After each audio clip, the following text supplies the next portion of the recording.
about 30 kilometers offshore. We're at the most northern tip of Moore Reef at an absolutely beautiful patch near one of the tour operator pontoons here. It started really 2 nights ago. We saw the first real precursor to spawning, and that was with some of those soft corals that kick off the event. Last night was really the main show. We had here some absolutely beautiful large branching and table corals that really went off with creating giant slicks of egg and sperm bundles that were then released up to the surface.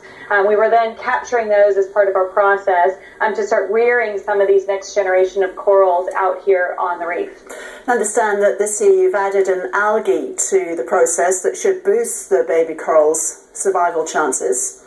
That's right, and that work really builds on a couple of years of work back in the laboratories where we've been able to demonstrate successful uptake of that really important symbiotic algae that provides that energy source to the corals. And by providing them during these early developmental phases, we've been able to see potential increase in survivorship.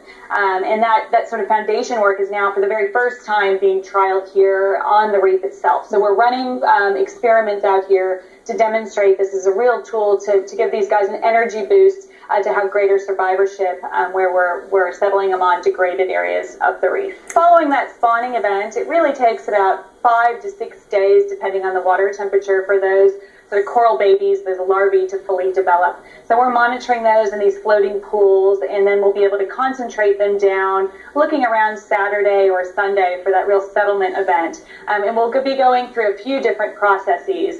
One is using the larvae as part of the experimental work with algae. And the other real goal and objective of this project is to settle larvae at greater scale, so over greater patches to have more impact.